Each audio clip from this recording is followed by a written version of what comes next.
নমস্কার বন্ধুরা, আপনারা সকলেই খুব ভালো আছেন, সুস্থ আছেন। আমার আজকের রেসিপি হলো কাতলা মাছের হালকা পাতলা একদম সাধারণ এক রকমের ঝোল। আমি এই রেসিপি কিভাবে তৈরি করলাম সেটাই আপনাদের সঙ্গে শেয়ার করছি। প্রথমেই নিয়ে নিয়েছি কয়েক পিস কাতলা মাছের পেটি। আমার ঘরে সাধারণত গাদা কেউ পছন্দ করে না, সেই জন্য আমি শুধু পেটি দিয়ে এই কাতলা মাছের ঝোলটা তৈরি করে দেখাচ্ছি। মাছগুলো ধুয়ে ভালো করে পরিষ্কার করে নিয়ে এবার আমি মাছগুলো নুন হলুদ দিয়ে মাখিয়ে নেব। প্রথমেই দিয়ে দিচ্ছি হালকা লেবুর রস, তারপর দিয়ে দিচ্ছি সামান্য হলুদ গুঁড়ো, নুন আর সামান্য লঙ্কার গুঁড়ো দিয়ে ভালো করে মাখিয়ে খানিকক্ষণ রেখে দেব। লেবুর রসটা দিলে মাছের যে একটা বাজে স্মেল বা গন্ধ থাকে সেটা চলে যায়।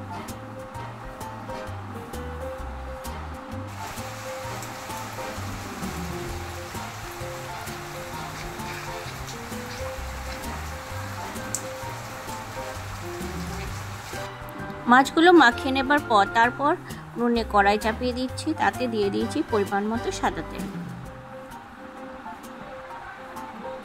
তেল দিয়ে দেওয়ার পর ভালো করে গরম করে নিয়েছি, তারপর একে একে সমস্ত মাছগুলো ভেজে নেব।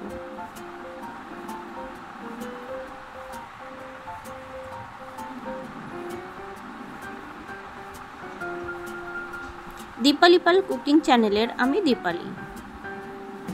আমার এই সাধারণ কম তেল মশলার এই অসাধারণ রেসিপিটি আপনাদের যদি পছন্দ হয়ে থাকে তাহলে স্কিপ না করে অবশ্যই পুরোপুরি দেখুন, তাহলেই বুঝতে পারবেন অল্প তেল মশলাতেও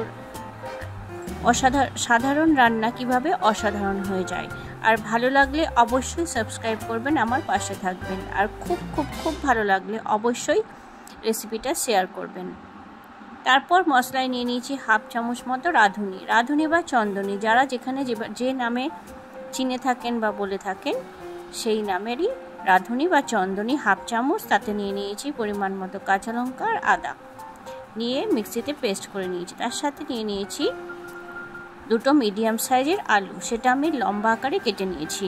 মাছের পিসগুলো যেহেতু একটু লম্বা লম্বা হয় সেই জন্য আলুটাও একটু লম্বা আকারে কেটে নিয়ে হালকা নুন হলুদ দিয়ে আলুগুলো ভালো করে ভেজে নিচ্ছি।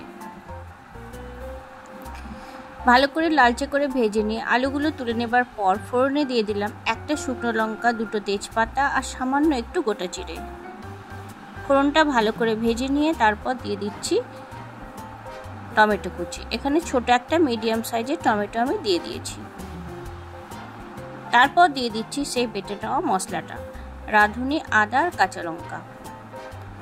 মশলাটা দিয়ে দেওয়ার পর ভালো করে একটু নাড়িয়ে চাড়িয়ে মিশিয়ে নিচ্ছি। মিশিয়ে নিয়ে তাতে দিয়ে দেব নুন হলুদ আর বাকি মশলা। দিয়ে দিচ্ছি প্রথমে হলুদ গুঁড়ো,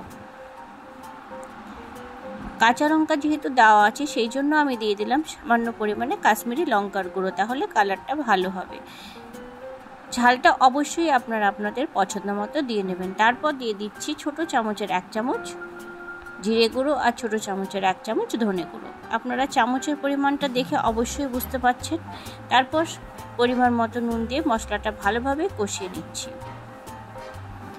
যতক্ষণ না পর্যন্ত মশলা থেকে তেল ছেড়ে আসবে ততক্ষণ পর্যন্ত মশলাটা কষিয়ে নিয়ে তারপর ভেজে রাখা আলুগুলো দিয়ে দিলাম।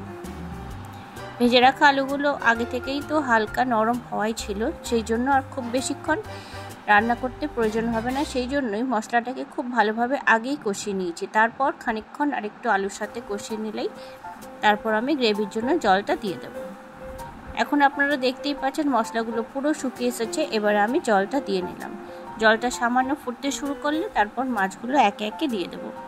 আপনারা দেখতেই পেলেন, যারা দেখছেন বা যারা আমার এই রেসিপিগুলো ফলো করেন বা দেখেন তারা অবশ্যই বুঝতে পারছেন রান্নাটা খুবই সাধারণভাবে আর খুব ঝটপট তৈরি হয়ে যাবে। যাদের নতুন বিয়ে হয়েছে, যারা রান্নাবান্না করতে সেরকম পছন্দ করে না, তারা অবশ্যই এই রেসিপিগুলো ফলো করুন। তাদের খুব কম সময়েই সংসারের প্রত্যেকের জন্য অসাধারণ রান্নার রেসিপি তৈরি হয়ে যাবে। আর ভালো লাগলে অবশ্যই কমেন্টে জানাবেন।